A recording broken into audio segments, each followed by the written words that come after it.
A shocking 84% of people in 34 countries surveyed by the Pew Research Center in 2021 agreed that democracy is the best type of government. But more than half of them, 56%, said they were unhappy with how democracy works in their own countries. This contradiction makes me wonder why something that most people think is the best way to run the government can make so many people unhappy and frustrated. Does democracy really work as well as it seems, with all its promises of freedom and fairness? Or could it be one of the most dangerous systems we don't know about? Let's look at how complicated democracy is, what risks are hidden within it, and why some people say that while it has its good points, it could also be the most dangerous form of government if it is used incorrectly. A democracy is a government in which the people have power. People should be able to choose their leaders and help make the laws that govern them. It sounds great in theory, but the truth is that democracy is much more complicated than that. Every voter in a perfect democracy knows what they're voting for, and every choice is based on the wisdom of the people as a whole. But this doesn't always happen in real life. The principle of majority rule, which says that the will of the majority should be followed, is an important part of democracy. This seems fair at first because it gives the most powerful people in society the power to decide where the country is going. Majority rule can be helpful, but it can also be dangerous. The phrase for this idea is tyranny of the majority. This happens when the rights of the minority are taken away because of what the majority wants. Most people may speak for most people, but when they make decisions, they don't always think about the rights or needs of smaller, less powerful groups. For example, the 1947 partition of India is a good example. The Muslim League was afraid that Hindus would take over a democratic India, even though most Indians wanted to be free from British rule. The partition that followed, which made Pakistan, caused a lot of violence, a lot of people to leave their homes, and millions of deaths. The democratic decision to split the country didn't take into account the minority's fears and needs, which led to terrible results. Similarly, most people in the South of the United States supported segregation for many years. This led to systemic racism and harsh limits on the rights of African Americans. This happened because majority rule wasn't checked. Politics should be fair to everyone, but minorities aren't always safe from the majority's madness. Having populist leaders is one of the most dangerous things about democracy. Populism thrives on playing on people's fears and anger, and its rhetoric is often meant to do just that.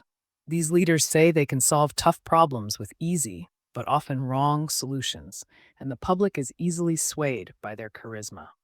Think about Adolf Hitler's rise to power in the 1930s. After the First World War, Germany's economy was in bad shape, but Hitler's speeches promised a way out.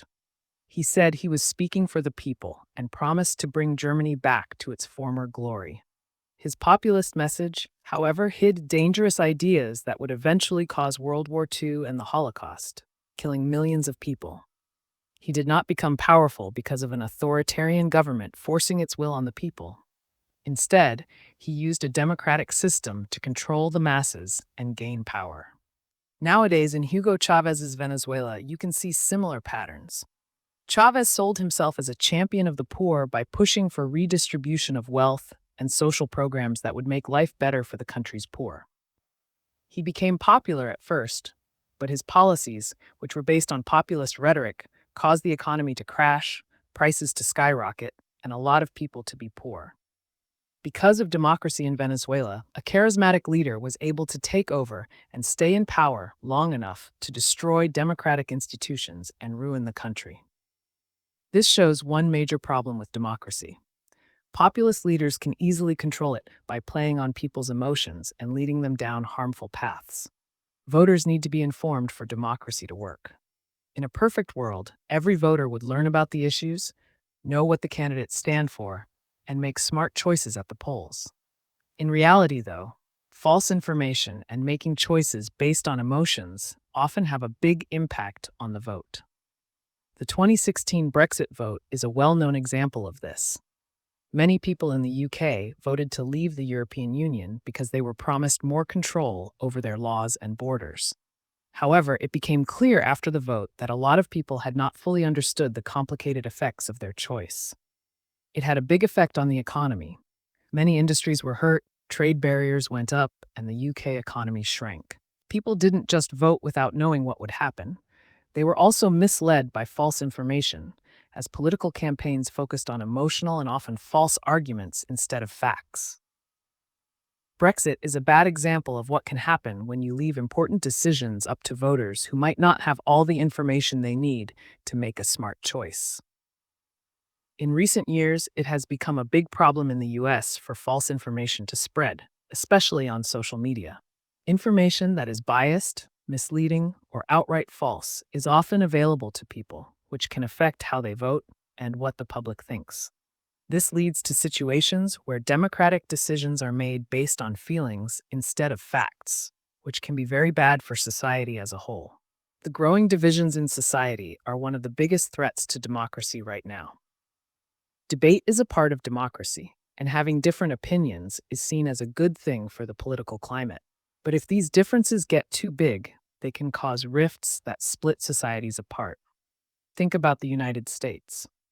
People in this country are very divided, and the gap between Democrats and Republicans is getting bigger every day. The government is having trouble passing laws because of political gridlock, and the public discourse has become more toxic as people attack the other side instead of trying to find common ground. The deep division between people makes democracy less stable and makes it harder for people to work together to find solutions. This problem isn't just in the US, it's happening all over the world. There are political differences in places like Brazil that make the government unable to do its job, which leads to instability and crises.